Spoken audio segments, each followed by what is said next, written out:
কোরআন বলছে যে হে আহলেল বাইত, আল্লাহ তো চায় আপনাদেরকে সবসময় পবিত্র রাখতে। আল্লাহ সবসময় পবিত্র রাখছেন। কোরআনে আল্লাহ কইছে যে যখন মুবাহেলায় যায়, আল্লাহর হাবিব রে আল্লাহ কইতেছে, হে আমার হাবিব আপনি বইলা দেন যে চলো আমরা আল্লাহরে ডাকি। যারা মিথ্যা কথা বলে, মিথ্যা আরোপ করে দিনের উপরে, চলো আমরা আল্লাহরে ডাকি। নাদু আবনা আনা ওয়া আবনাকুম ওয়া নিসাআনা ওয়া নিসাকুম ওয়া আনফুসানা ওয়া আনফুসাকুম। নাদু, চলো আমরা ডাকি। উদুনি শব্দের অর্থ হইল একা ডাকা। উদুনা শব্দের অর্থ হইল দুইজনে ডাকা। উদুকুম মানে সবাই মিলে ডাকা। নাদু আমরা ডাকি, চলো। আবনা আনা ওয়া আবনাকুম, তোমরা তোমাদের ছেলেদেরকে নিয়ে আসো, আমি আমার ছেলেদেরকে নিয়ে আসি। তোমরা তোমাদের নারীদেরকে নিয়ে আসো। ওয়া নিসা আনা, তোমাদের নিসাদেরকে, নারীদেরকে নিয়ে আসো। নিসা আনা ওয়া নিসা, তোমরা তোমাদের নারীদেরকে আনো, আমি আমার নারীকে আনি। ওয়া আনফুসানা, তোমরা তোমাদের নফসগুলোকে নিয়ে আসো, আমি আমার নফসগুলোকে নিয়ে আসি। খেয়াল করতে হবে, খুব পয়েন্ট এখানে। আল্লাহর হাবিব কি বললো এখানে? তোমরা তোমাদের ছেলেদেরকে নিয়ে আসো, আমি আমার ছেলেদেরকে নিয়ে আসি। ওই ইহুদিরা তারা তাদের ছেলেদেরকে নিয়ে আসলো। মাওলা মোহাম্মদ, মহাপ্রভু মোহাম্মদ সাল্লাল্লাহু আলাইহি ওয়াসাল্লাম, তিনি তার দুই সন্তানকে নিয়ে গেলেন। ওই ছেলের জায়গায় মহানবী কাকে নিয়ে গেলেন? মাওলা হাসান, মাওলা হুসাইন, দুইজনকে। মাওলা হাসান, মাওলা হুসাইন যে মহানবীর সন্তান, সেইটা প্রমাণিত কোরআনুল মাজিদ দ্বারা। কোনো হাদিস না, কোনো আজগবি শরীফও না, কোনো হুজুর শরীফও না। এবং এই যে বুলডোজার মৌলবী যারা আছে, যারা বুলডোজার দেয় রসুল, আউলাদের রসুলের মাজার ভাঙছে, এদের অনুসারীদেরকে বুলডোজার মৌলবী বলা হয়।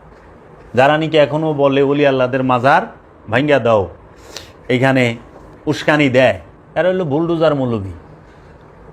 এই বুলডোজার মোল্লারা তারা এইখানে এই কোরআনের যে আয়াতটা মুবাহেলার, আয়াতে মুবাহেলা আর একটা হলো আয়াতে তাতে হির। তো এই আয়াতে মুবাহেলা যদি খেয়াল করে, মুবাহেলার আয়াতে আল্লাহর রসুল তার দুই ছেলের স্থানে মাওলা হাসান, মাওলা হুসাইনকে নিল। নারীদের স্থানে তার মেয়ে মা ফাতেমা তো সৈয়দাতুন নেসা, মা ফাতেমা আলাইহিস সালাতু ওয়াস সালামকে নিলেন। আর আনফুসানা ওয়া আনফুসাকুম, আমি আমার নফসদেরকে নিয়ে আসি। যে নফস এক বচন, নফসের বহু বচন হলো আনফুস। এর জন্য বলছে ওয়া আবনানা ওয়া আবনাকুম ওয়া নিসানা ওয়া নিসাকুম ওয়া আনফুসানা ওয়া আনফুসাকুম। আনফুসানা নফস কয় না, ওয়া নফসাকুম কয় না, আনফুসানা মানে একের অধিক নফস হলে আনফুস। তাহলে মুহাম্মদ সাল্লাল্লাহু আলাইহি ওয়াসাল্লামের নফস কাদেরকে বলল? এই চারজনকে। মুহাম্মদ সাল্লাল্লাহু আলাইহি সাল্লামের নফসকে মাওলা আলী, মা ফাতেমা, মাওলা হাসান, মাওলা হুসাইন, এই চারজন হইল মহানবীর নফস। আর এই চার নফসের যে জীবন, যে রূহ, সে হচ্ছে মহানবী স্বয়ং নিজে। তো এই যে গেল পাক পাঞ্জাতন আয়াতে, সেই আওলাদকে কারবালায় কাটল কে? নরপিশাচ এজিদের বংশ, এজিদের অনুসারী। তারাও মুসলমানই ছিল, নামের মুসলমান ছিল, মুনাফেক মুসলমান ছিল। তারা আনুষ্ঠানিক আবাদত কোনোটা কম করে নাই। তারা নামাজ, রোজা, পাগড়ি টাগড়ি সব পিনছে, তাদের দাড়িও ছিল। তারা কোরআন হেফজ ছিল, হাফেজ ছিল। মাওলা হুসাইনকে এই 400 বেতনখোর মৌলবী মুফতি মিলা একটা ফতোয়া লিখছিল, বাগি। মাওলা হুসাইনকে কি বলা হয়েছে? বাগি। মাওলা হুসাইনের উপরে ফতোয়া কি? বাগি। খেয়াল করেন, মাওলা হাসান, মাওলা মুহাম্মদ সাল্লাল্লাহু আলাইহি সাল্লামকে কাফেরেরা কি বলছে? জাদুগির। নাউজুবিল্লাহি মিন যালিক। কোরআন এটা তো স্পষ্ট জাদু, তুমি তো জাদু দেখাচ্ছ। আবু জাহেল কয় নাই? আচ্ছা, মহানবীর রে কাফেরেরা টাইটেল দিছে কি? জাদুগির। নাউজুবিল্লাহ। মাওলা আলীকে এই মবিয়া সে কি বলছে যে আপনি আগে ন্যায় বিচার করেন, তারপরে আমি বায়াত নিব। এই অজুহাতে সে আন্দোলন করছে। কি অজুহাতে? যে হযরত উসমান রাদিয়াল্লাহু তাআলা আনহুকে যে শাহাদাত করছে তাদের ন্যায় বিচার করতে হবে। হ্যাঁ কইছে, আগে তাদের ন্যায় বিচার করেন, যদি বিচার ন্যায্য হয় তাইলে আমি কি করুম? বায়াত নিব। দেখেন এই যে কথাটা কইল, মাওলা আলী ন্যায় বিচার, মাওলা আলী কি অন্যায় বিচার করে? মাওলা আলীর উপরে যার বিশ্বাস নাই তার কি রসুলের উপরে বিশ্বাস আছে? নেই। কারণ রসুলের ভাইকে মাওলা আলী। রসুল কাকে বলছে? মান কুনতু মাওলাহু ফাহাজা আলিউন মাওলাহু। তাহলে রসুলের মাওলাকে মাওলা আলী, আর মাওলা আলীর মাওলাকে আল্লাহর রসুল মহানবী। তাহলে পরে আবার মাওলা আলীকে, মাওলা আলী হচ্ছে মা ফাতেমাতুজ জাহরা সৈয়দাতুন নেসার স্বামী। মাওলা আলীকে হাসান হুসাইন আলাইহিস সালাতু ওয়াস সালামের পিতা। মাওলা আলীকে মহানবী আলমদার, মহানবীর যে পতাকা ছিল লা ইলাহা ইল্লাল্লাহু মুহাম্মাদুর রাসূলুল্লাহ, এই পতাকা বাহী ছিল কে? মাওলা আলী। মহানবীর সেনাপতি ছিল মাওলা আলী। মহানবীর খলিফা মাওলা আলী। মহানবীর মাওলায়াত মাওলা আলী।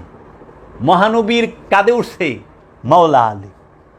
মহানবীর কাঁধ মুবারকে দাঁড়াইছে মাওলা আলী আলাইহিস সালাতু ওয়াস সালাম। মহানবীর বিছানা মুবারকে শুইছে মাওলা আলী আলাইহিস সালাতু ওয়াস সালাম। মহানবী যাদের ঘরে খাবার দাবার খাইছে, লালিত পালিত হয়েছে, সেটা মাওলা আলীর ঘর। আর এই জগতের মধ্যে পরম আদরে পরম স্নেহে যে বড় হয়েছেন, লালন পালন হয়েছেন, সেটা হলো মাওলা আলী। কে লালন পালন করছে? সরকারে দো আলম মহানবী হযরত মুহাম্মদ সাল্লাল্লাহু আলাইহি সাল্লাম। পৃথিবীর বুকে যদি কাউকে, এই জগতে একজনকে মুহাম্মদ সাল্লাল্লাহু আলাইহি ওয়াসাল্লাম লালন পালন করে থাকেন, পরবারিশ করে থাকেন, সেটা মাওলা আলী। যাকে মুখে তুলায় খাওয়াইছে সেটা মাওলা আলী আলাইহিস সালাতু ওয়াস সালাম। মাওলা আলী আলাইহিস সালাতু ওয়াস সালাম জীবনভর মহানবীর হাতের খাবার খাইছে, মহানবীর বিছানায় শুইছে, মহানবীর সঙ্গ করছে। আরে মোল্লা, তুই যদি মাদ্রাসার মোল্লার লগে থেকে এত পরহেজগারস, আর আল্লাহর হাবিবের লগে যে সর্বক্ষণ থাকছে, আল্লাহর হাবিবের হাতের খানা খাইছে, আল্লাহর হাবিবের বিছানায় শুইছে, আল্লাহর হাবিবের সাথে উঠছে, আল্লাহর হাবিবের সাথে বসছে, আল্লাহর হাবিব যার রানের মধ্যে ঘুমাইছে, যার হাদিস শরীফে বলতেছে যার পায়ের রানের মধ্যে আল্লাহর হাবিব ঘুমায়া ছিল। আল্লাহর হাবিব মুরাকাবা মুশাহেদা করতে গেছে কোথায়? হেরা পর্বতে। সেইখানে মাওলা আলী ছিল পাহারাদার। তাইলে এই রকম যে যার শান, যার রুতবা, যার জলওয়া, সে কে? মাওলা আলী। এই মাওলা আলী আলাইহিস সালাতু ওয়াস সালাম, তিনার ফজিলত বইলা শেষ করন যাইব? সম্ভব? কোরআন নাজিল হইছে, সর্বপ্রথম সাক্ষী মাওলা আলী। মহানবী মেরাজ শরীফে গেছেন, সর্বপ্রথম সাক্ষী মাওলা আলী। মহানবীর চাদরের ভেতরে যে পাক পাঞ্জাতনের চাদর, যে চাদরে মহানবী তার বংশকে দেখাইছে, সেই চাদরের ভিতরে মাওলা আলী। মহানবীর জুব্বা মুবারক মাওলা আলীর হাতে। রবের তরফ থেকে মহানবীর কাছে যে জুলফিকার আসছে, যে সত্য এবং মিথ্যার ভঞ্জনকারী, সেই জুলফিকার মাওলা আলীর হাতে। মহানবীর তরবারি কার হাতে? মাওলা আলীর হাতে। মহানবীর আংটি মোবারক কার হাতে? মাওলা আলীর হাতে। মহানবীর যে পোশাক মোবারক, জামা মোবারক, সেটা কার হাতে? মাওলা আলী আলাইহিস সালাতু ওয়াস সালামের হাতে। তাহলে সমস্ত কিছু মাওলা আলীর হাতে। আর সবচেয়ে বড় যে মর্যাদা, জগতের বুকে আল্লাহর হাবিব একজনকে দেখে দাঁড়ায় গেছেন, যারে দেখলে আল্লাহর হাবিব হযরত মুহাম্মদ সাল্লাল্লাহু আলাইহি ওয়াসাল্লাম, মহাপ্রভু মুহাম্মদ সাল্লাল্লাহু আলাইহি ওয়াসাল্লাম দাঁড়িয়ে যেতেন, সেই মানুষটি কত মর্যাদাবান, সেই মানুষই হচ্ছে সৈয়দাতুন নিসা মা ফাতেমাতুজ জহরা আলাইহিস সালাতু ওয়াস সালাম। এই আম্মা জানকে, আম্মা জানের হাত দিল মাওলা আলীর হাতে। তাহলে মাওলা আলী কত কিমতি মহানবীর কাছে। সেই মাওলা আলীকে বলে ন্যায় বিচার করে। একদিন আল্লাহর হাবিব কইল হযরত আবু বকর রে, যে আবু বকর, মনে করে একজনে অনেক গুনাহ করছে, অপরাধ করছে, ভুল মানে একটা খুব অন্যায় কাজ করছে, তুমি কি করবা? তখন বলতেছেন যে ইয়া রাসূলুল্লাহ, আমি তাকে কঠিন থেকে কঠিনতর শাস্তি দেব। বলছে বসো। ওমর তুমি দাঁড়াও। ইয়া রাসূলুল্লাহ, যদি দেখো কেউ অন্যায় করছে, অনেক পাপ করছে, করছে, তুমি তাকে কিভাবে এইটার ফায়সালা করবা? ইয়া রাসূলুল্লাহ, আমি এমন শাস্তি দেব একদম কতল করে আলাদা দেব। বলে তুমি বসো। মাওলা আলী আলাইহিস সালাতু ওয়াস সালামকে জিজ্ঞেস করছে, আলী তুমি কি করবা? তখন মহানবী বললেন, মাওলা আলী বললেন মহানবীকে, ইয়া রাসূলুল্লাহ, আমি তার উপরে একটা পর্দা ঢেলে দেব, পর্দা দেয়া দেব, তার ওই গুণাগুলোর উপরে একটা পর্দা দেয়া দেব, ঢাইকা দেব, সে যেন আর ওইটা করতেই না পারে, সে যেন ভালো ছাড়ার কিছুই করতে না পারে। মাওলা আলীকে মহানবী তার মেরাজের জুব্বা মুবারক উপহার দিয়েছেন। রব্বুল আলামিন বলছিলেন, হে আমার হাবিব, এই জগতে আপনার কাছে যায় সবচেয়ে প্রিয়, যাকে আপনার ভালো লাগে তাকে এই জামাটা আপনি উপহার দিয়েন। তখন সেই জামা কে পাইল? মহানবীর মেরাজ শরীফে যাওয়ার সময় যে জামা মুবারক পরিধান করেছিলেন, পিন্দা ছিল, সেই পরিহিত জামা কে পাইছে? সেটার উপহারটাও মাওলা আলী পাইছে। তাহলে মাওলা আলী মহানবীর জামা পাইল, মহানবীর কন্যা পাইল, মহানবীর মাওলায়াত পাইল, মহানবীর খেলাফত পাইল, মহানবীর এলেমের দরজা হইল, রহস্যের জ্ঞান সব মাওলা আলীর কাছে, সবই তো মাওলা আলীর কাছে। আবার পাক পাঞ্জাতন আইলো মাওলা আলী থেকে, মহানবীর বংশ সেটা শুরু হয়ে গেল মাওলা আলী থেকে।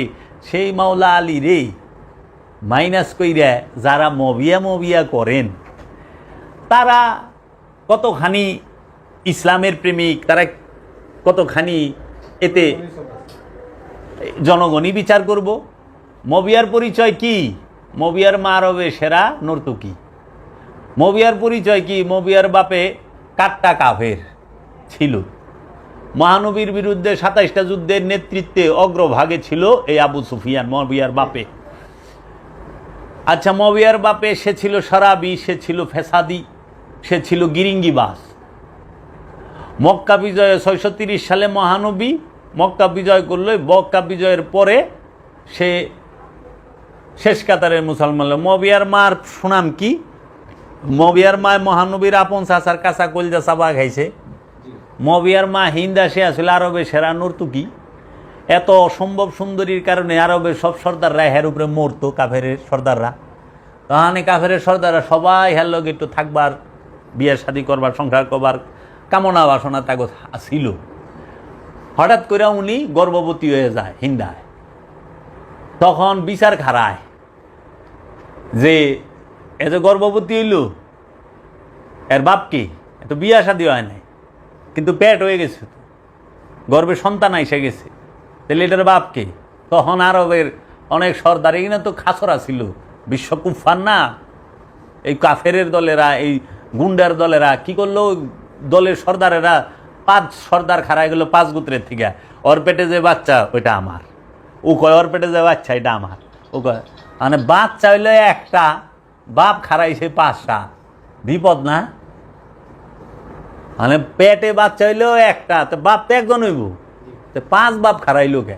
তখন এই যে সাল্লিশি বলল, দাবি করতেছে ৫ জন, আহ, তখন এই সাল্লিশে বইয়া ওই মেয়ে যে যারে কইব যে আমার এর সন্তান, ওইটাই গ্রহণ হবে।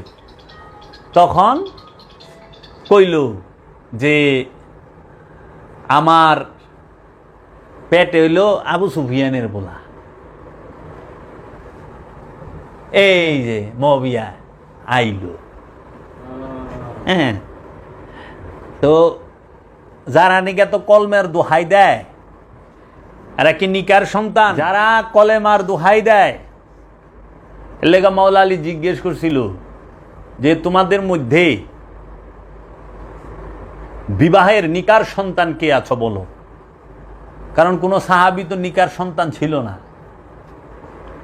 মানে আগে যে পুরানো সাহাবায়ে কেরাম ছিল, আগে তো তারা কাফের ছিল, পরে মহানবীর কাছে কালেমা পইরা ঈমান আইনা মুসলমান হয়েছে, সাহাবের মর্যাদা পাইছে। তাহলে আগে তো কেউ হযরত আবু বকর সিদ্দিকের বাপ মা তার কলমা পইরা বিয়ে করে নাই, বিয়ে হয় নাই, হয়েছে। আবু বকর সিদ্দিকের বাপ মা সে বিবাহের, হযরত আবু বকর সিদ্দিকের বাবা মা তো বিবাহ করে তাদেরকে দেয় নাই, জন্ম দেয় নাই। তাই মাওলা আলী জিজ্ঞেস করছিল যে তোমরা কে আছা যে নিকার ঘরের সন্তান? আবু সুফিয়ান নিকার ঘরের না? আবুল আহাব নিকার ঘরের? আবু জাহেল নিকার ঘরের না? এরা কি নিকার ঘরের না? তোমরা কারা আছে নিকার ঘরে? কিন্তু আমি মাওলা আলী তো নিকাহার ঘরের। ইমাম আবু তালিব আলাইহিস সালাতু ওয়াস সালাম কে বিয়ে করাইছেন, মহানবীর দাদা মহানবীর চাচাকে বিবাহ করাইছেন, নিকাহ করাইছে, নিকার ঘরের সন্তান। তো কাজেই এই মুয়াবিয়া উনার ক্ষমতা আমলে মুসলিম জাহানের যে ভৌগোলিক সীমারেখা সেইটা অনেক প্রসার হয়েছে, বড় হয়েছে, এটা অস্বীকারের কিছু নাই। মুয়াবিয়ার আমলে বিভিন্ন দেশ প্রদেশ জয় করছে, তার রাজত্ব বড় করছে, এটা ঠিক আছে। কিন্তু মুয়াবিয়ার আমলে কি দিন প্রচার হয়েছে? যদি কেউ বলে যে দিন প্রচার হয়েছে, তাহলে যদি দিন প্রচার হয় সেটা কোন দিন, কেমন দিন, কার দিন? সে কোন দিন প্রচার করলো? দিনে মোহাম্মদী? সে কার দিন প্রচার করলো? মহানবীর দিন প্রচার করলো? কেমন দিন প্রচার করলো? সেই দিনটা কেমন? আবার সে কি প্রচার করলো? মসজিদ, তার ক্ষমতা আমলে ৭০,০০০ মসজিদ হয়, সে তৈরি করেন বিভিন্ন প্রদেশে, বিভিন্ন জায়গায়। সবচেয়ে বেশি মসজিদ ওই সময় তৈরি হয়, এবং ওই মসজিদগুলো সর্বপ্রথম মুয়াবিয়া বেতনভুক্ত ইমাম নিযুক্ত করেন, মসজিদ নিযুক্ত করেন বেতনভুক্ত, যেটা কোনো সাহাবায়ে কেরামও করে নাই, মহানবীও করেন নাই। যে ইমাম সাহেবগো বেতন দিয়া মসজিদে তাদের কামই হলো নামাজ পড়ানো, বেতনের বিনিময়ে নামাজ পড়ানো এবং কোরআন হাদিস বলে এই ওয়াজ নসিহত, এইটা সর্বপ্রথম ফাউন্ডার, প্রতিষ্ঠাতা হলো মুয়াবিয়া, আবু সুফিয়ান ইবনে মুয়াবিয়া। এই মুয়াবিয়াই করে। এখন এই মুয়াবিয়া যখন এই তোমার গিয়া এই মসজিদগুলো তৈরি করে ৭০,০০০ মসজিদে ইমাম এবং মসজিদ নিয়োগ দেয় বেতন দিয়া, তখন সে রাজকীয় ফরমান জারি করে এবং উনি প্রথম মুসলমানদের ইসলামের মধ্যে রাজত্বের প্রথা চালু করেন। রাজতন্ত্র প্রতিষ্ঠিতা, রাজতন্ত্রের প্রতিষ্ঠাতা হইল মুয়াবিয়া। অন্য সব সাহাবায়রা হইল খেলাফত, খলিফা, আর মুয়াবিয়া হয়েছে খলিফা না, রাজা। রাজতন্ত্রটাও প্রতিষ্ঠিত করে মুয়াবিয়া, এবং এই মুয়াবিয়াই সে মসজিদের ভিতরে এই বেতনভুক্ত তার যে কর্মচারী, যে ইমাম সাহেব, তাদেরকে দিয়া সে মহানবী এবং মহানবীর বংশ পাক পাঞ্জাতন আলে রসুলদেরকে, মাওলা আলীকে, মাওলা আলীর বংশকে অকথ্য ভাষায় গালিগালাজের প্রথা চালু করে, অকথ্য ভাষায়। এবং এইরকমও বলে না কোনো নবী আইছিল, না কোনো রসুল আইছে, আমরা স্রেফ আল্লাহ এবং আল্লাহর কোরআন মানি, এইরকম কথাও ওই আমলে রটানো হয়েছে, নাউজুবিল্লাহ। তাহলে এই সমস্ত কর্মগুলোর সম্পাদিত হইল এই মুয়াবিয়ার দ্বারা। মুয়াবিয়ার আমলেই সে জুমার নামাজের যে বিষয়টি সেটি খুবই করে, প্রচার প্রসার করে, এবং জুমার নামাজের যে খুতবা এটা ছিল হইল পরে। এখন ওই গালিগালাজ শুই না অনেক সাহাবায়ে কেরাম দুঃখে চলে যায়, মসজিদে থাকে না, মানুষজন থাকে না যারা রসুল প্রেমিক, তাকে জোর করে শোনানোর লেগে সে খুতবা লয়ে এলো নামাজের আগে। আজও পর্যন্ত জুমার খুতবা হয় জুমার নামাজের আগে। এটা হলো প্রতিষ্ঠাতা মুয়াবিয়া, আমিরে মুয়াবিয়া যারে কয়। এই মুয়াবিয়াই সে খুতবার মধ্যে গালি দিত। খুতবার মধ্যে গালি দেওয়া, তাও আবার মসজিদের ভিতরে। খেয়াল করো, গালিটা কই দিতেছেন? মসজিদের ভিতরে। গালিটা কে দিতেছে? ইমাম সাহেব। গালিটা কারে দিতেছেন? আওলাদের রসুলরে। খেয়াল করেন, আওলাদের রসুলরে গালি দিতেছে মসজিদের ইমামে, আর খারাইছে কই? মসজিদে। তো মসজিদ আল্লাহর ঘর, ইমাম হইল সমস্ত মুসল্লির নেতা। তো ইমামই যদি গাইলায় তাহলে মুসল্লির হাল হইব কি? আবার এরাই হাদিস টুকাই না, হাদিস কইছে এরাই যে একটা গালি দিলে বলে 40 দিন পর্যন্ত ফেরেশতা থাকে না। তাহলে এক শুক্রবারে জুম্মার সময় যখন মৌলবী সাহেব গালি দিছে, তো কয় শুক্রবার ফেরেশতা আয় না মৌলবীর মুখে? এমনি তো 5 শুক্রবার আহে না, এরা প্রতি শুক্রবার এই গালিগুলো দিছে। তাহলে মসজিদের ভিতরে গালির প্রথা চালু হয় কার আমল থেকে? মুয়াবিয়ার আমল থেকে।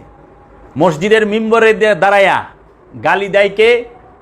মুয়াবিয়া আমল থেকে, মুয়াবিয়ার নিযুক্ত মসজিদের মৌলবীরা। আবার এই মসজিদের ভিতরে জুমার নামাজে খুতবা শোনা হইল ওয়াজিব। ওয়াজিব, এটা করতেই হবে। আর এই ওয়াজিব খুতবার ভিতরে গালি দিত। তাহলে খুতবার মধ্যে, ওয়াজিবের মধ্যে গালির প্রথা চালু কে করছে? মুয়াবিয়া। সালাতে দাঁড়ানো অবস্থায় আমার কাছে প্রশ্ন, যে গালি দিলে কি ওযু ভাঙ্গে? আলেম সমাজে টুকুইবেন যারা শরীয়তের আলেম, গালি দিলে কি শরীয়তি ওযু ভাঙ্গে না ভাঙে না? অভিশাপ বর্ষণ করত। খুতবায় দাঁড়ায় কি অভিশাপ দেওয়ার কোনো বিধান চালু আছে কিনা? তাহলে ইসলামের বিরুদ্ধে তো সবচেয়ে বেশি মুয়াবিয়ার থেকেই শুরু হয়েছে, এবং তাও সেটা ইবাদতের ভিতরে। মসজিদ আল্লাহর ঘর, আপনারা বলেন মসজিদ আল্লাহর ঘর। মসজিদের বা যদি আমরা করি সেজদার স্থান, সেজদার স্থানকে বলা হয় মসজিদ। জান্নাতের বাগান, জান্নাতের একটা টুকরা, এটাকে বলা হয় মসজিদ। তা আপনারা জান্নাতে বইও গালি দেন, আপনারা সেজদার স্থানে খাড়ায়ও গালি দেন। মুয়াবিয়ারা দেয় না? মুয়াবিয়া জান্নাতে খাড়ায়ও গালি দিছে। যদি মসজিদের অর্থ সেজদার স্থান হয়, সেটা সেজদার স্থানে ঘাড়ায়ও গালি দিছে। মসজিদ অর্থ যদি আল্লাহর ঘর হয়, আল্লাহর ঘরে ঘাড়ায়ও গালি দিছেন। তাইলে পরে এই যে গালাগালি সিস্টেমটা দীর্ঘ প্রায় 90 বৎসরের মতো চালু ছিল। তখন একজন শাসক হযরত উমর বিন আব্দুল আজিজ রাদিয়াল্লাহু তাআলা আনহু, ওনাকে সম্মান জানাই, সেই আশেকে রসুল হযরত উমর বিন আব্দুল আজিজ, যিনি প্রথম মুজাদ্দিদ, সংস্কার করে। যে উমর বিন আব্দুল আজিজ, বাদশাহ উমর বিন আব্দুল আজিজ, সেই গালি বন্ধ কইরা সে কি করলো? আলে রসুলের উপরে, আলে রসুলের উপর দরুদ চালু করলো। দরুদ তাদের উপরে, গালি চালু করছে মুয়াবিয়া, আর দরুদ চালু করলো উমর বিন আব্দুল আজিজ। আবার এই উমর বিন আব্দুল আজিজই যে এমন একটা কাজ করছেন তিনি, সেটি হলো যে মা ফাতেমার যে বাগে ফিগাত, মহানবী যে উইল কইরা একটা বাগান লেখা দিছিল, এই বাগে ফদকটা হযরত আবু বকর সিদ্দিক ক্ষমতায় আইসা প্রথমেই বাজেয়াপ্ত করেন। ওইটারে আবার জারি রাখেন হযরত উমর। আবার এই হযরত উমরের তাও জারি রেখে দিল হযরত উসমান। পরে আবার কি করলো? এই হযরত উসমান তার মেয়ের জামাই, মারওয়ান বিন হাকামকে, এই মারওয়ানকে হযরত উসমানের মেয়ে বিয়ে করছে মারওয়ান, এই মেয়ের জামাই রে দলিল করে উইল করে লিখা দিল এই বাগে ফিগাত। তাহলে আল্লাহ রসুলের কন্যার কাছে থাকলে না জায়েজ হয়ে যাব, হারাম হয়ে যাব গা। হ্যাঁ, আর এই আবু জেহেলের পোলা, গিরগিটির পোলা এই মারওয়ানের কাছে থাকলে জায়েজ হইব, এটা কি শিখান? পরে এই বাগে ফিগাত এই মারওয়ানের গোষ্ঠীর কাছেই ছিল। এই হজরত ওমর বিন আব্দুল আজিজ যে বাদশাহ, যে খুতবার মধ্যে গালির বদলে দরুদ চালু করল, সেই বাদশাহ ঈসা এই বাগে ফিগাত আওলাদে রসুলের নামে সে উইল কইরা ফেরত দেয় এবং সে লেখে যেটা সারাসার জুলুম ছিল, এটা আওলাদে রসুলের উপরে জুলুম করা হয়েছে। তখন উনি আবার এটারে ফেরত দেন। কিন্তু এর মাঝখানে মাওলা আলী কিন্তু 4 বছর ক্ষমতায় ছিল, বাগে ফেগাত ফিরাত নাই এলে বলছে আল্লাহ রসুল দিতে জানে, নিতে জানে না। আওলাদে রসুল দেয় নেয় না, ক্ষমতায় থাকা অবস্থা কিন্তু ধরেও নাই, টাচও করে নাই। তাহলে কথা হইল যে সেই মবিয়ার এত গুণের শেষ নাই। এই মবিয়ার আমলে মাওলা হাসান আলাইহিস সালাতু ওয়াস সালামকে বিষ প্রয়োগ কইরা চক্রান্ত করে হত্যা করা হয়। মাওলা আলীর হত্যার পিছনে মবিয়ার গভীর ষড়যন্ত্র আছে। আবার এই মবিয়ার আমলেই উম্মুল মুমিনিন হযরত মা আয়েশা সিদ্দিকাকে শহীদ করা হয়। তাও করে কে? হযরত উসমানের মেয়ের জামাই আর মবিয়ার প্রধানমন্ত্রী, তার নাম হলো মারওয়ান বিন হাকাম। এই মারওয়ান বিন হাকাম আর মবিয়া মিলা মা আয়েশাকে এই বৃদ্ধ বয়সে শাহাদাত করে। কোন মৌলবী কয়? কয় না। এই মবিয়ার আমলেই হযরত আবু বকর সিদ্দিকের বড় ছেলে মুহাম্মদ বিন আবু বকর, তাকে গাধার চামড়ার সাথে পেঁচাইয়া জিন্দা অবস্থায় জ্বালায় দেওয়া, মাইরা ভালায়। তো মাওলা হাসানকে যে শাহাদাত করলো, মবিয়া বিচার করছে না। উম্মুল মুমিনিন মা আয়েশাকে যে শাহাদাত করলো, বিচার করছে মবিয়া না। হযরত আবু বকর সিদ্দিকের বড় ছেলে মুহাম্মদ বিন আবু বকর যে শাহাদাত হইল, সেটার বিচার হয়েছে না। এবং এই মবিয়ার আমলে জলিলুল কদর সাহাবাদেরকে হত্যা করা হয়। এই মবিয়ার যখন মাওলা আলীর সাথে নাহওয়ানের যুদ্ধ করে এবং সিফিনের যুদ্ধ করে, এই দুইটা যুদ্ধে প্রত্যক্ষভাবে মবিয়া মাওলা আলীর বিরুদ্ধে যুদ্ধ করে। তান মাওলা আলীর বিরুদ্ধে যে যুদ্ধ করে, হ্যাঁ কি মুসলমান না কাফের? এটা জনগণ কইব, আমি তো জানি না। কারণ মহানবী কইছে আলী যেই দিকে মোড় নেবে, সত্য সেই দিকেই মোড় নেবে। সত্য মানে হক আলীর পিছে পিছে চলে, এটি মহানবীর বাণী, তা আমাকে কথা না। আর এটি তো ইতিহাস। তাহলে নাহওয়ানের যুদ্ধ এবং সিফিনের যুদ্ধ, সিফিনের যুদ্ধ হইল কারবালার পশ্চিম পারে, মানে ফুরাত নদীর পশ্চিম পারে, আর কারবালা হইল ফুরাত নদীর এই পারে। ওই পারে বাপের লগে, ওই পারে মাওলা আলীর লগে যুদ্ধ করে মবিয়া, আর তার উল্টা পারে মাওলা হুসাইনের শাহাদাত করে মবিয়ার পোলা এজিদ। বাপ পুতের খুব কেমিস্ট্রি ভালা এজিদের আর মবিয়া। তাইলে পরে এই যে মুয়াবিয়া, সে সিফিন এবং নাহওয়ানের যুদ্ধে মাওলা আলীর পক্ষে দাঁড়াইল কে? জলিলুল কদর সাহাবী হযরত ইয়াসির বিন আম্মার। উনি মহানবী বলছিলেন যে হে ইয়াসির, আম্মার তোমাকে মুনাফেকেরা হত্যা করবে। কাফেরেরা না, বলছে মুনাফেকেরা। মুনাফেকের দ্বারা তুমি শহীদ হইবা। কাফেরে শহীদ করে নাই, মুনাফেকে করছে। তো কাফের, মুমিন আর মুনাফেক, এই তিনটা বিষয়। যারা মুনাফেক তারা আচ্ছা সিফিনের যুদ্ধে মাওলা আলীর পক্ষ হইয়া যুদ্ধে লড়েন হযরত ওয়াইস করনি। হযরত ওয়াইস করনিকে শহীদ করেন। এই মুআবিয়া। ইয়াসির আম্মারকে শহীদ করে এই মুআবিয়ার দল। হযরত আবু হুরায়রাকে শহীদ করে এই মুআবিয়ার দল। তাহলে হযরত ইয়াসির আম্মার, হযরত আবু হুরায়রা রাদিয়াল্লাহু তাআলা আনহু, হযরত ওয়াইস কারনী রাদিয়াল্লাহু তাআলা আনহু, এরা সবাই মাওলা আলীর পক্ষে গেল। তাহলে হক কে? মুআবিয়ার পক্ষে একটা জলিল কদর সাহাবীর নাম কোন তো? তাহলে তারা গেল মাওলা, এই মুআবিয়া করলো এটি। আবার কারবালা ঘটার যে নীল নকশাটা, নবী পরিবারকে সমূলে যে শহীদ করার, হত্যা করার নীল নকশাটা, সেইটা তো অঙ্কন করে থুয়া যায় মুআবিয়া, এবং ওইটাকে প্রতিষ্ঠিত করে থুয়া যায় মুআবিয়া। যদি মুআবিয়া ইয়াজিদকে ক্ষমতায় না বসায়, তাহলে তো এই ক্ষমতারকে অপব্যবহার করে মাওলা হুসাইন এবং নবী পরিবারকে শহীদ করতে পারে না। কারণ নবী পরিবারকে শহীদ করতে যায়া উম্মতে মুসলিমার যারা নাকি গভর্নর ছিল, রাজা ছিল, এই রাজ শক্তিকে ব্যবহার করছে নবী পরিবারের বিরুদ্ধে। এই এলেমের শক্তিকে, জ্ঞানের শক্তিকে, আলেমদের শক্তিকে ব্যবহার করেছে মহানবীর বংশের বিরুদ্ধে, আলে রসুলের বিরুদ্ধে।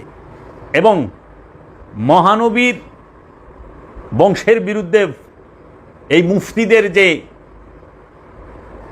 বিদ্যার বহর, সেইটাও ব্যবহার করা হয়েছে।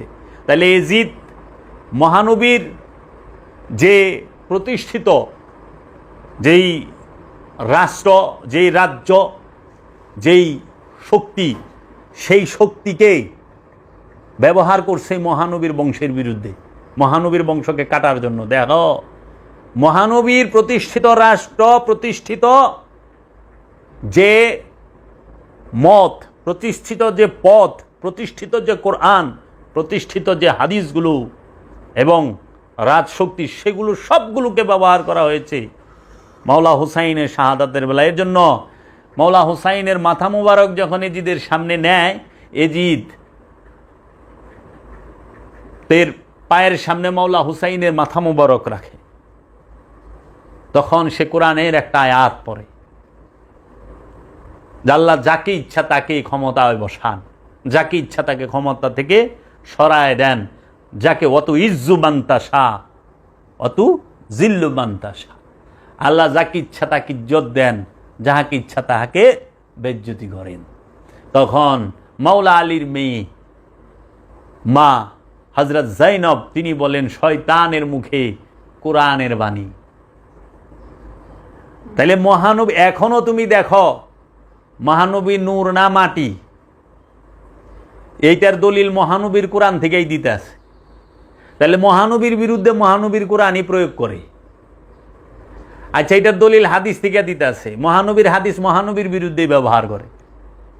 আচ্ছা, মহানবী ইলমে গায়েব জানে না? জানে না। এই মুআবিয়ার সেলারা, এই ইয়াজিদের বংশরা কি করে? মহানবীর কোরআনই মহানবীর বিরুদ্ধে খাটায়।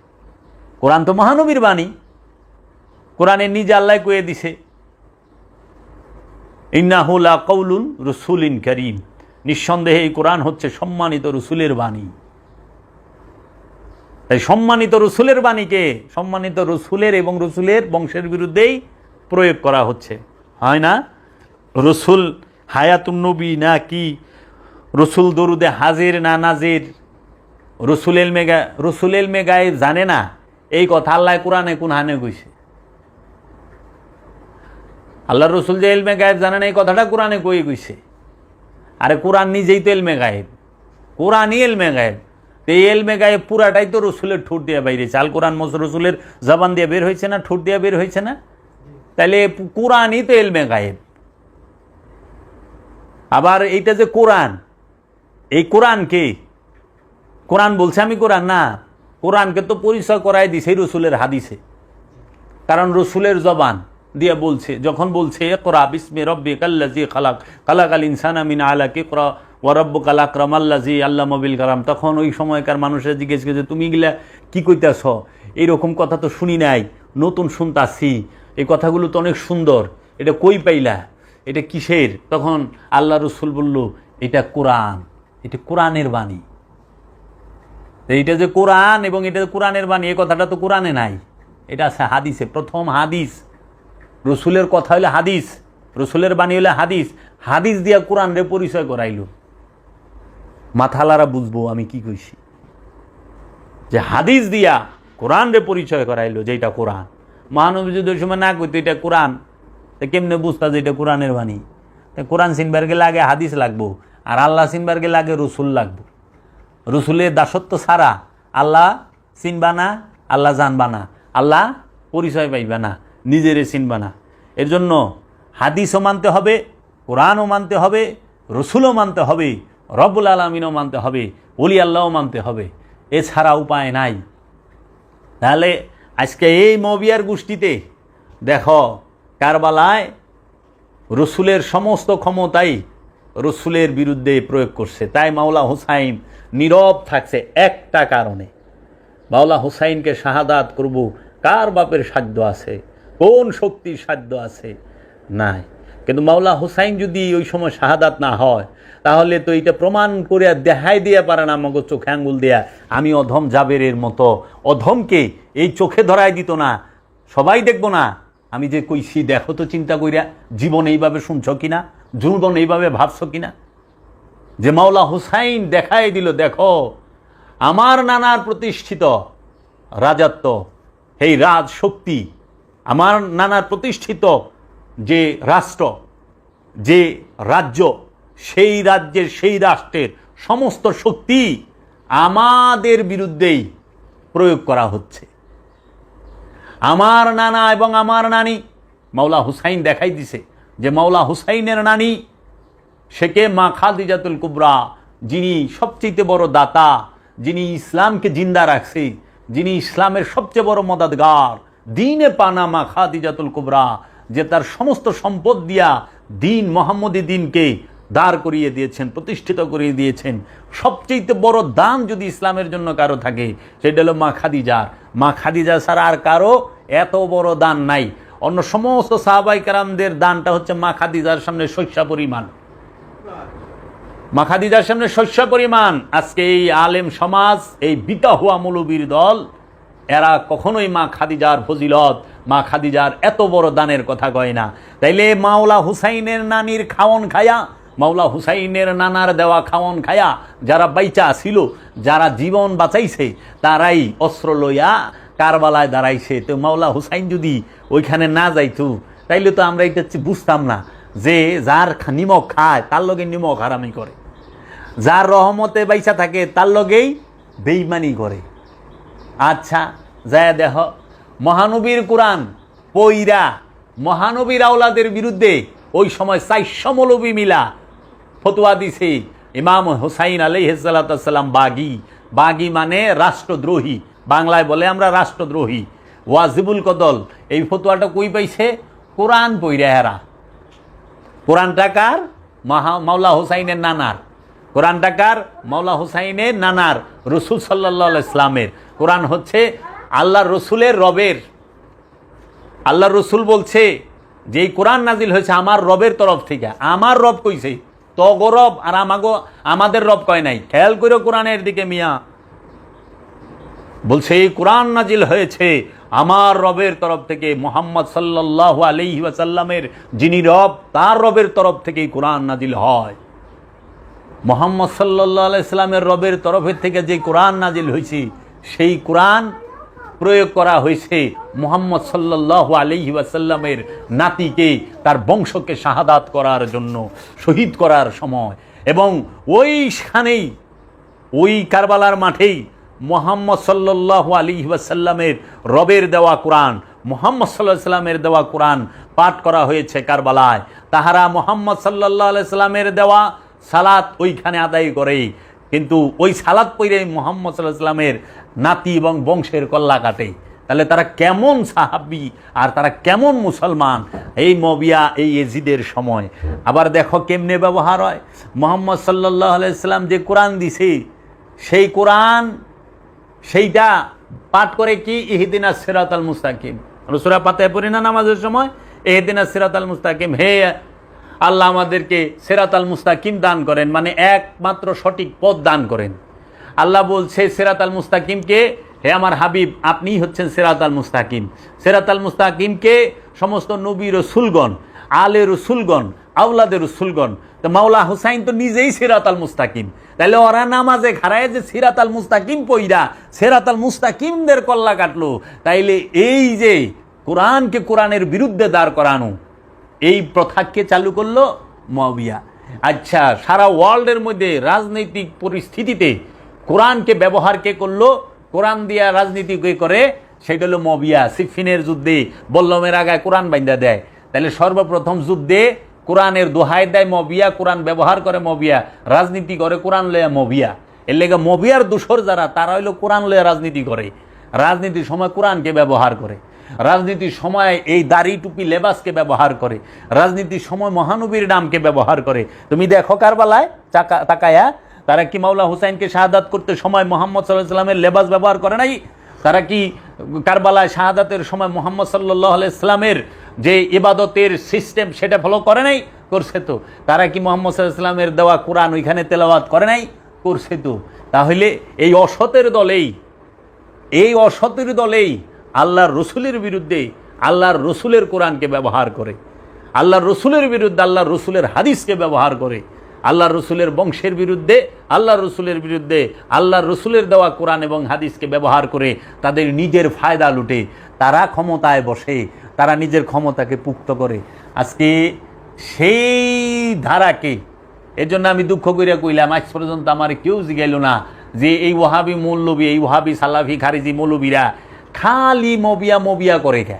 ওরা মবিয়ারা তো জিকির করে, কারণ আপনারা যারা ওলি আল্লাহ প্রেমিক তারা মাওলা আলী ইয়ালি করেন কে, ইয়া খাজা করেন কে? ওলি আল্লাহর গুণগান আপনারা করেন, ওরা খালি মবিয়ার। তাহলে সমস্যাটা কোথায়? তো কই বাবা যে যার পিঠ বাছায়।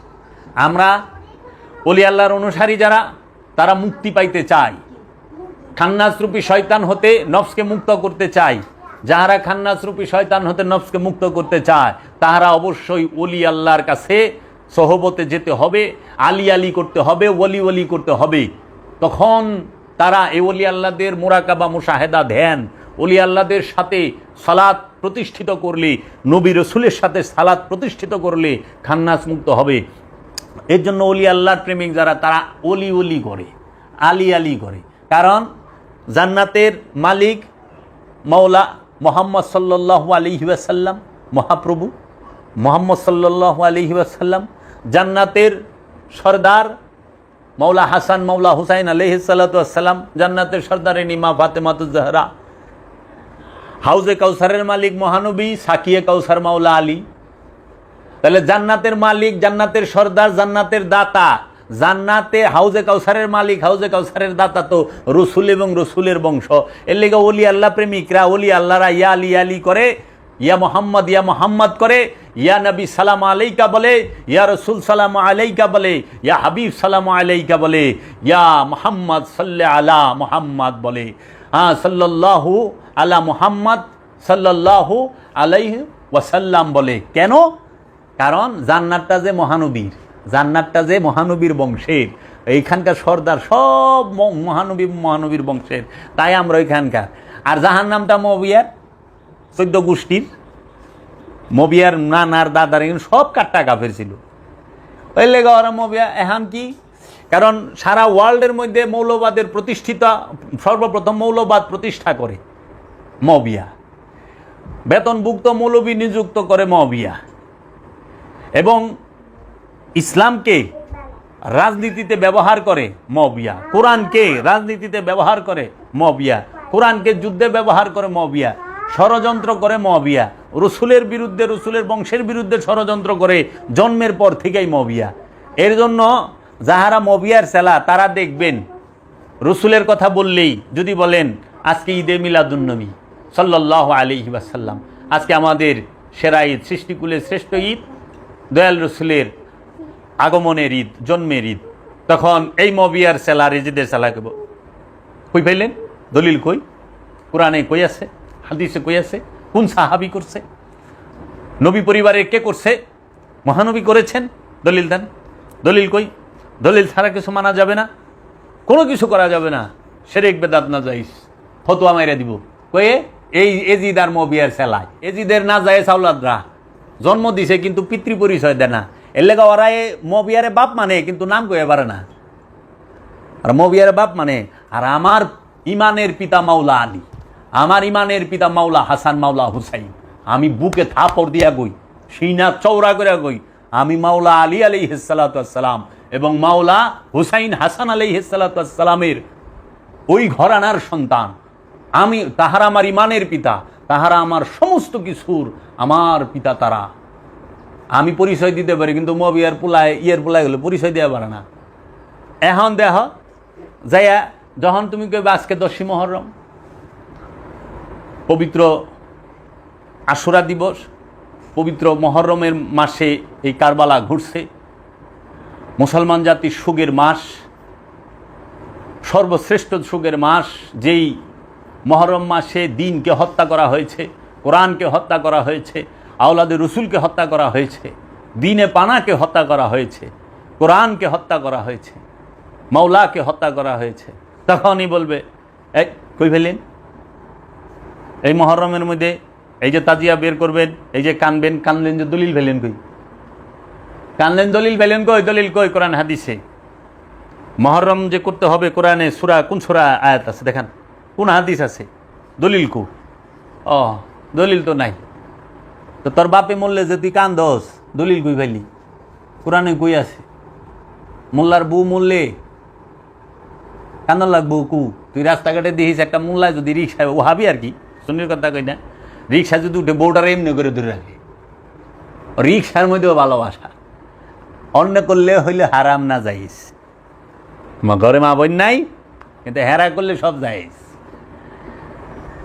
কারণ এগো কই খেয়ে রে এরা মাইকটা কইতো সাধারণ মানুষে কয় না সাধারণ মানুষে তো বিরোধিতা করে না করে না করে মৌলবী ও করেও বেশি কয়ও বেশি তাহলে মুহররম মোল্লার কাছে ওহাবির কাছে সবার কাছে না একমাত্র ওহাবি চালাবে এই ওহাবি সিনার ফর্মুলা দিয়ে দিতেছে যেই মোল্লায় কইব কি ঈদে মিলাদুন্নবী না যায় সেরেক বেদাত ওইটাই ওহাবির বাচ্চা এবং মবিয়ার এজিদের না যায় জাওলাদ হ্যাঁ বুঝতেই আচ্ছা যেই মোল্লায় কইব মুহররমে তাজিয়া করা মুহররম মানা শিরিক বেদাত না জায়েজ ওই মৌলবী বুঝতে হইব যে এইটা এজিদের না জায়েজ পোলাবান এজিদের মদ খায় জন্ম দিছে যেটি বেহুশের অবস্থায় তো ওই ঘরের পোলাবান এটি ওই এজিদের না জায়েজ রক্ত ওর শরীরে আছে ওটা হলেন এজিদের সন্তান না জায়েজ তারপরে ইয়া রাসূলুল্লাহ ইয়া হাবিবাল্লাহ কইলে কয় শিরিক বেদাত কই পাইছেন আবার কয় আল্লাহ আর মুহাম্মদ সাল্লাল্লাহু আলাইহি ওয়াসাল্লামের নামটা এক বরাবর রাখা যাবে না একটু উঁচা নিচা রাখতে বুঝতে হবে এইটাই ওই যে এজিদ মদ খায়া দে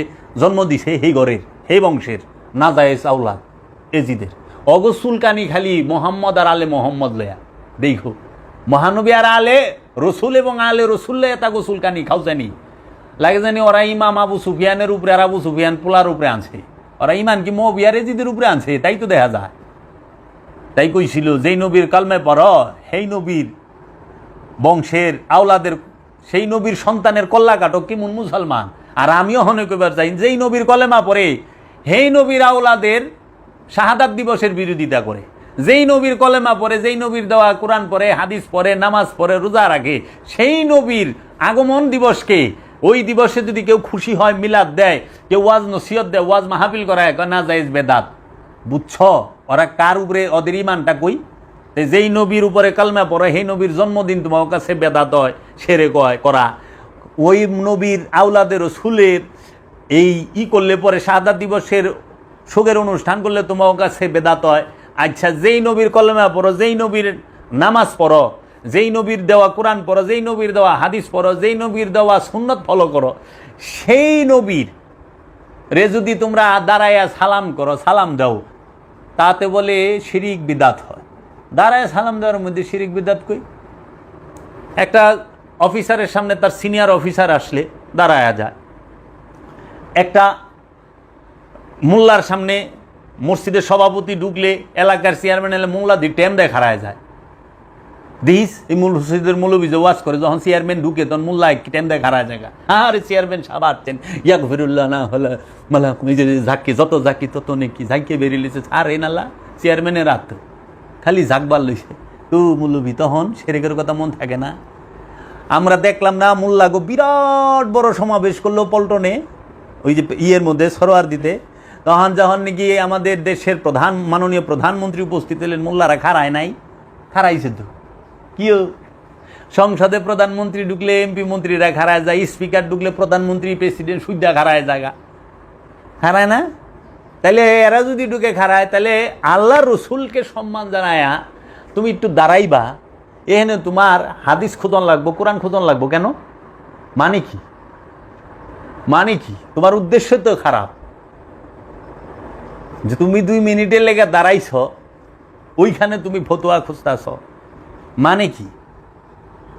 তাই রসুল তো হাজির নাজির না, এর জন্য দাঁড়ানো যায় না। আমার ওস্তাদ বগুড়ায় আমারে দৌড়ছিল এক ওহাবির বাচ্চা, এক ডলাটাও দিছি, জমের ডলা, যে সারপোকা ডলা দেয় না, সারপোকা ডলার মতো। রসুল তো হাজির নাজির না, আমি দাঁড়াবো কেন? আমাকে আপনার উস্তাদে মৌলবী সাহেব আইলে পরে, প্রিন্সিপাল হুজুর আইলে পরে দিয়ে খাড়ায় যান, বড় হুজুর আইলে, তবলিগালা মুরব্বী আইলে খাড়ায় যায়, তখন ছেড়ে কয় না উনি তো উপস্থিত। আমি বললাম ও, তাহলে নামাজে যে খাড়ায় রয়েছেন, নামাজে খাড়ায় থাকেন না? হ্যাঁ। কার সামনে খাড়ায় রয়েছেন জানেন? খাড়ায় খাড়ায় কারে চাইতেছেন? আল্লাহর কাছে খাড়ায় খাড়ায় সিরাত আল মুস্তাকিম চাইতেছেন। তো সিরাত আল মুস্তাকিমই তো আল্লাহর রসুল, গাধা। সিরাত আল মুস্তাকিম কে? আল্লাহর রসুল, আল্লাহর নবী না? তা আল্লাহর সামনে খাড়াইয়া সিরাত আল মুস্তাকিম চাইতেছস, আর মাহমাদ আল্লিল আলমিনে খাড়ায় সালাম দিবি, এতে তোর সমস্যাটা হইল কি? সোপ তাই আমি কইলাম, কয় না রসুল যে আছে দেখাইবেন কই থেকে, আল্লাহ কি মনটা লাগে না?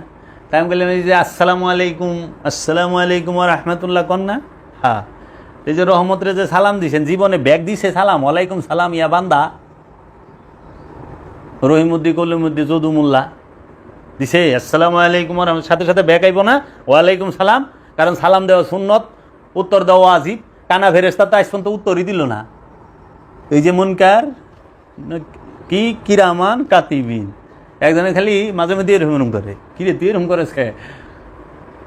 কয় আরে ডাইন কান্দে নেকের ফেরেস্তা থাকে, জানি ঘুম টুম না যাই লিগে বারবার লারা দিয়া জাগায় দিই, ঠিক মতো লেখেন। গাড়ি পাওয়া আমার বন্ধু আসছিল, আমাকে তো বাম কান্দে না ওটা ঘুমায় থাক, কারণ তো গুনা লেখে, গুনা যত কম লিখবো তত বালা। মিরপুরিয়া তো ঢাকাইয়া গুনা যত কম লাগবো, রোজা থাকে না।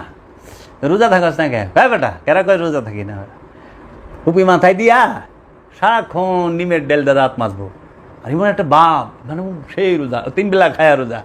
পরে ইফতারের সময় যে ঢাকায় কয়, ঢাকায় একটা কথা আছে, কয় হুজুরে মাইক দিয়া সকাল বুরবেলা ডাকছে সেহরির সময়, উঠেন সেহরি খান, সেহরি খান, সেহরি খাই নাইকা, এক অন্যায় করছি, কবিরা গুনা, আল্লাহ মাফ করবো না, আল্লাহ মাফ করবো না। আচ্ছা, রোজা ফরজ, আল্লাহর হুকুম, রোজা রাখি নাইকা, ফরজ হুকুম, এইটা মানি নাই, আল্লাহ মাফ করবো না, গুনাহগার হয়ে গেছি, কবিরা গুনাহ করছি। আল্লাহ বেটা অহনি ইফতার না করে জাহান্নামে যাইবার কাছ নাকি? সেহরি খাই নাই এক অন্যায় করছি, ইফতার করি নাই, রোজা রাখি নাই আরেক অন্যায় করছি, বেটা অহনে ইফতার না করে জাহান্নামে যাবনি, এর লেগে ইফতার কর। বুঝছেন? এই হইল ফতুয়ায় ঢাকাইয়া। হ্যাঁ, সুবিধাটা দেখেন, এই বর্তমান মৌলবী গো হালটাই সেই রকম, এই ওহাবি খারিজি। এর জন্য এরা যেই জায়গার মধ্যে দেখবেন যে মিলাদ কিয়ামের বিরোধী, মাজারের বিরোধী, মাজারে যাওয়া শিরক বেদাত, কইসামু পীর ধরা শিরক বেদাত, উসিলা মানা যাব না, তো উসিলা মানান যাব না, তো তোর কাছে ওয়া শুনুম গা মৌলবী, এই যে তুই সিয়ারের মসজিদে বই রইছ সুসা জায়গায়, তোর ওয়া শুনুম গা, আল্লাহ নিজে ওয়াজ করে শুনাইবা আমার, তাই না? তো তোর ওয়াজ ঘন্টার পর ঘন্টা তুই কইবার লইছস, তো তুইও তো আমাকে গুরু সাইজা বই রইছস। আমরা আলিফ বা তাসা পড়ুম, কায়দা পড়ুম, কোরআন পড়ুম, কোরআন আমাকেও পড়াইবাই আল্লাহ, আর নাহলে আল্লাহর ফেরেশতা শিখাইও। তুই যদি কস উসিলা মানা নিষেধ, তাহলে আমি মোল্লার কাছে যাম করে কোরআন শিখবার, আরবি পড়বা, আরবি তো আমার আল্লাহ পড়াইবো, এর লেগে আল্লাহ কোরআন শিখায়, মোল্লায় কোনোদিন কোরআন শিখায় না। মোল্লা হইলে আরবি পড়া শিখায়, আরবি পড়া শিখায় আর কোরআন শিখায় এক না, আরবি ভাষা শেখার কোরআন শিক্ষায় এক বিষয় না বাবা। কোরআন আরবিতে নাজিল হয়েছে দেখে আরবি ভাষাটা শিখতে হয় সবার, মানে কোরআন যদি অন্য কোনো ভাষায় নাজিল হইতো ওই ভাষাই শিখতে হইতো। তো কাজেই কোরআন হচ্ছে আল্লাহর নূর, কোরআন আল্লাহর রব্বুল আলামিন থেকে নাজিলকৃত। আমরা আরবি ভাষা শিখি, কোরআনের বাণী আরবি, এর জন্য আরবি ভাষা পড়ে আমরা ওই কোরআনের বাণীটাকে বোঝার চেষ্টা করি। এর লেগে ভাষা শিক্ষা জ্ঞানের মানদণ্ড নয়। জ্ঞান ভাষা শিখা কেউ কিছু সৃষ্টি করতে পারে নাই, বুঝতেইব। এর জন্য এই জিনিসগুলা দেখা যায় ওহাবিকে একটাই সমস্যা, ওরা রসুল মানব না, আলে রসুল মানব না, ওগা আর কোনো কিছু সমস্যা নাই। দাড়ি টুপি জুব্বা কুব্বা বাড়ি ঘর, এই তোমার যে কোরআন হাদিস মসজিদ মাদ্রাসা এত বেদাত করি। সেদিনকে এক বলেছে এই যে মিলাদ বেদাত, এইটা বেদাত এইটা বেদাত, তাই আমি বলছি মৌলবী তুমি নিজেও বেদাত। কারণ 1867 সালে সর্বপ্রথম ভারতবর্ষে আরবিক মাদ্রাসা বানাইছে, গাড়ছে কাসেম নানুতুবি সাহেব আর খলিল আহমদ আম্বুটি সাহেব, দেওবন্দ মাদ্রাসা প্রতিষ্ঠাতা। এই 1867, তাহলে কতশো বছর আগে? মাত্র 100, ওইদিকে গেলে 27 আর এদিকে গেলে 23, 27 আর 23 কত হয়? 50, 150 বছর আগে। আজ থেকে 150 বছর আগে ভারতবর্ষে মাদ্রাসাতে সবচেয়ে বড় বেদাত হলো মাদ্রাসা। সবচেয়ে বড় বেদাত কি? এই আরবিক মাদ্রাসা।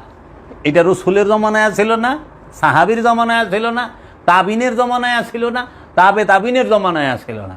আচ্ছা, কোন কিতাব মানে কোরআন শরীফ, কোরআন মাজিদ বাদে হাদিসের যে কিতাব, এটাও বেদাত। হাদিসের যে কিতাব, কারণ হাদিসের কিতাব লেখা হয় আব্বাসীয় ক্ষমতা আমলে, খলিফা মনসুরের আমলে। তাহলে হারুনুর রশিদ, মামুনুর রশিদ এগো আমলে, মহানবীর উফাতেরও 250 বছর পরে। তো মহানবীর ইন্তেকালের 250 বছর পরে হাদিসের বই লেখা হয়, হাদিস লেখা হয়। তা মহানবীর হাদিস লেখা হয় কবে? মহানবীর ইন্তেকালের 250 বছর পরে। তাহলে 250 বছরে কোনো সাহাবী, মহানবীর জমানায় হাদিসের কোনো কিতাব ছিল না, এবং মহানবী বলে নাই তোমরা আমার হাদিস লেখো। মহানবী নিষেধ করছে, আরো মহানবী বলে নাই। তাহলে হাদিসের কিতাব কে? মহানবীর জমানায় ছিল না, সাহাবাদের জমানায় ছিল না, তাবেঈনদের জমানায় ছিল না, তাবেঈনদের জমানায় ছিল না। পরে আইসা আব্বাসীয় রাজবংশ, এই মামুনুর রশিদ, হারুনুর রশিদ, এই খলিফা মনসুর, যে হাজ্জাজ বিন ইউসুফের যে নাকি খলিফা ছিল, এর আমলে, এই আমলে আহে মহানবীর ইন্তেকালের 250 বছর, মানে 2 শতক পার হইয়া কি সর্বপ্রথম। তারপরে এই যে যত হুজুর শরীফ, আজগুবি শরীফ যা আছে বেশিরভাগ, এবং বিভিন্ন কেতাবাদি লেখা হয়। তাহলে সবই তো বেদাত। গড়ি বেদাত, মোবাইল বেদাত, টিভি বেদাত, টিভি সেন্টার বেদাত, হ্যাঁ, এমনকি সৌদি আরবিটাও বেদাত। কি এর সৌদি নামের কোনো রাষ্ট্র রসুলের জমানায়, রসুলের সাহাবীর জমানায়, তাবিনের জমানায়, তাবিনের জমানায়, আইম্মায় মুস্তাহিদিনদের জমানায়, ফুকাহাত ইসলামের জমানায়, মুফাখিরিনদের জমানায়, মুফাসিরিনদের জমানায়, মুহাদ্দিসিনদের জমানায় ছিল না। এই যে আজকে কয় তারিখ? এখন হলো সেপ্টেম্বরের, আজকে 21 তারিখ না? 21 তারিখ সেপ্টেম্বর 2023 সাল। আজকে এই 23 তারিখ, 23শে সেপ্টেম্বর হইল সৌদি আরবের স্বাধীনতা দিবস, বুঝছ? 23 সেপ্টেম্বর 1932 সাল। 1932 সালে 23 সেপ্টেম্বর সৌদি আরবের স্বাধীনতা দিবস। তাও ব্রিটিশের মতো দে, সৌদি নাম হয় ওই দিন। আগে আসছিল জাজিরাতুল আরব, আর এই মক্কা মদিনা শরীফ এই অঞ্চলের নাম আসছিল হেজাজে আকদাস। রিয়াদ যে বর্তমান সিটি, সৌদি আরবের রাজধানী, এই রিয়াদের নাম আসছিল নজদ। তেহরান যে ইরানের রাজধানী, তেহরানের নাম আসছিল রয়, বুঝছ? তারপরে এই যে ইরাকের নাম ইরাক ছিল না, ইয়ের নাম, এগুলা অনেক চেঞ্জ হয়েছে।